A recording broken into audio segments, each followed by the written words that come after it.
Our unit is capable of lifting a diesel truck from the front. We updated the lift cylinder to a 5-inch bore from a 4-inch bore cylinder. Now, lifting diesels from the front is no longer a problem. For testing purposes only, we attempted to lift this brand new F350 diesel crew cab dually with this short bed F350 single wheel. Clearly she's overloaded, and no, we don't recommend towing like this.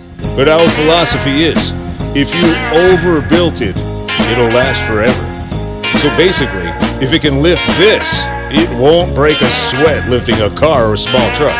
Our unit is designed to last forever. Lifetime warranty on pins and bushings with proper maintenance. Here's a better example.